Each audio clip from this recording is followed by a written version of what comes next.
Hi everyone, now let's take a look at another quite interesting countermeasure, which is pawn drop to 3g this time. Okay, now basically black takes it. So what's the difference from pawn drop to 3f in the previous video? The position of the rook is different, so let's see what happens. Then, yeah, white opens the bishop diagonal here, pawn to 4e, black goes for bishop trade, and rook recaptures. Alright, and as in the previous videos, if black plays bishop to 6f, well, at this moment, black is now being trapped because then white can drop a pawn to 3f. Now this time, the difference from the previous one is it's now attacking the rook. And you see, it's a double attack. So there's no option for black but to take it, right? But you know what this means, right? If the rook is on 3f, yeah, now he can take the silver. And even if black goes for the rook, white won't take with the knight. Silver to 4e, yes. And the rest is the line I've shown you in the previous video. So this position is good for white. So this is the concept of pawn drop to 3g.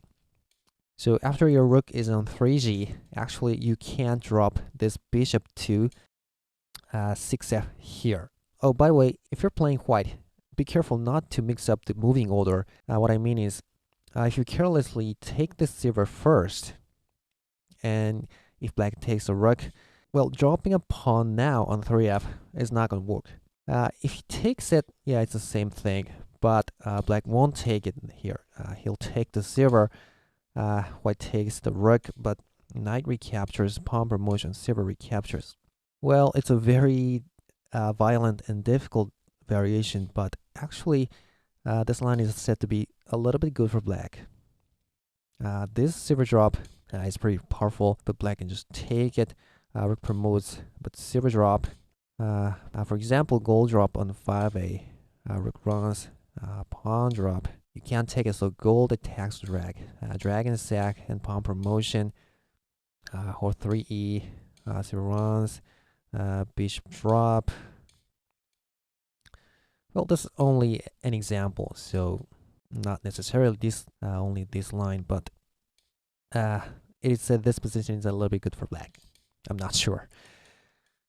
So anyway,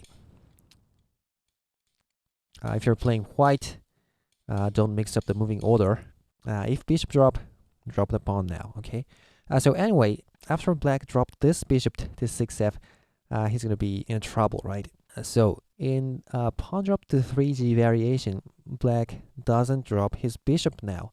And what he does here is, yes, again, he can move the silver back to 5g. Yeah, that's it. And, well, as we've seen in the previous video, silver to 4c here is not going to work when black has two pawns in his hand, right? Because of these, the same line we've seen, yeah, in the previous video. So, instead of silver to 4c, what should white do? Well, basically, the difference from the previous video is that white cannot drop his pawn to 3e this time, because it's not attacking the rook at all, so black can drop his pieces to here, bishop or pawn to 2b. So what should white do?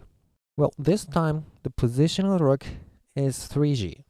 So let's take the advantage of that difference, and which means bishop drop to 2h is the Joseon move here. Well, then black 2 drops a piece to 2b here. One example is pawn drop. As we've seen in the previous video, after pawn takes the knight, then black can drop the bishop again to 2b. Yeah, and it's pretty powerful.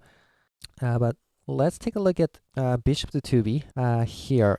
Because when it was a pawn, white has two options of taking either of the pieces. But when it's a bishop, he has to take the rook. I mean, if he takes the lance, he loses the silver. So he takes the rook. Okay, and you might want to take it with the silver, right? But if you do that, rook drop, and you have to save the knight, so bishop drop. But here's a very good pawn drop. Silver has to run, and rook promotion.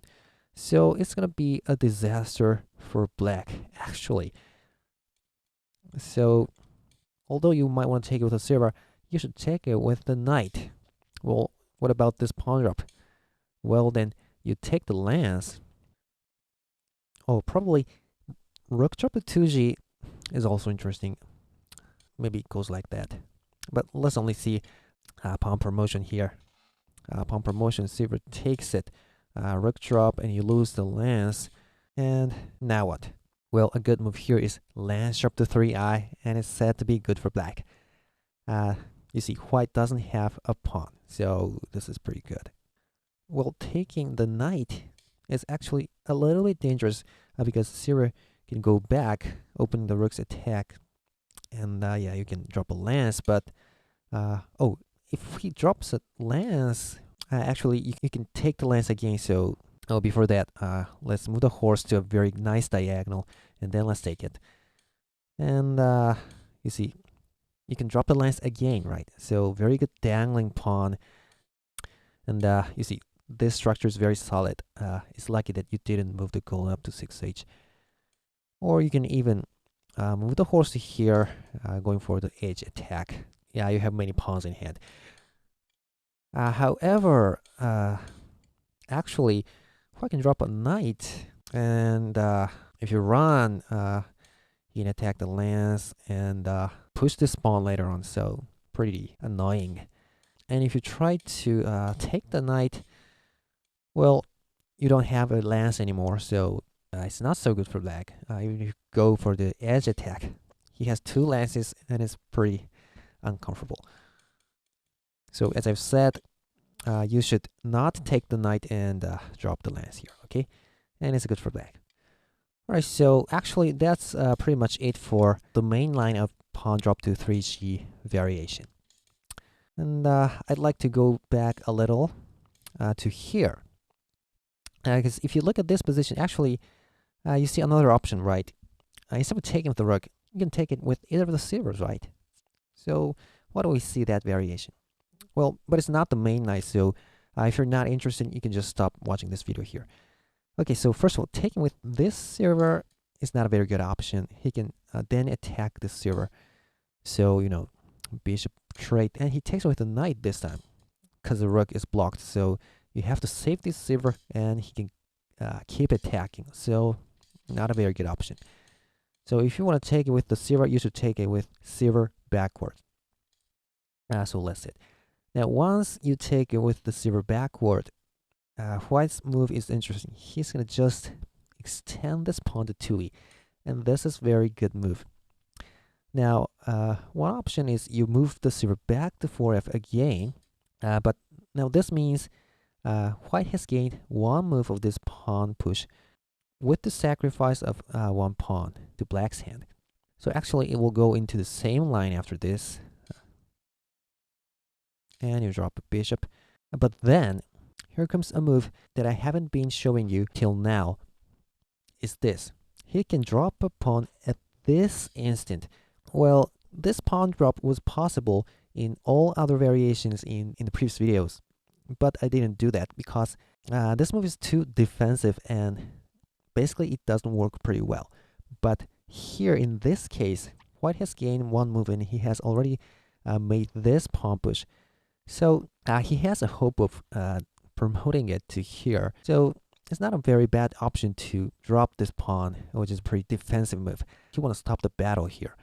So for one thing, you can't go ahead because you take off the rook first, and you can take the silver. But bishop fork, yeah, and he can take the lance. Yeah, of course you can block it with a silver. Oh, and if white has a pawn, yeah, sometimes white has a pawn in a similar variation. He can sack it and stop the rook. Yeah, the king is lonely here, and this lance is pretty powerful. So this is also good, but this time white doesn't have a pawn because of many pawn drops. So horse has to run, and well, but this position still said to be good for white. The horse here is too powerful. So silver can't go ahead. So silver has to go back. But pawn comes ahead. And let's say you take the rook, knight recaptures. But you notice something. This position is something you've already seen in the previous video. Yeah, and it's a little bit good for white. Well, I had a question from one of the viewers. What about rook drop to 4a, forking the bishop in the last? Yeah, well, he can take the lance, yes. But, you know, this rook is doing nothing, and it's awful. And, this bishop attack is too powerful. So white's piece structure is much better. Right, so anyway, what we've learned is actually, after taking the pawn with the silver backward, and after this pawn push, moving the silver back to 4f is not a very good idea.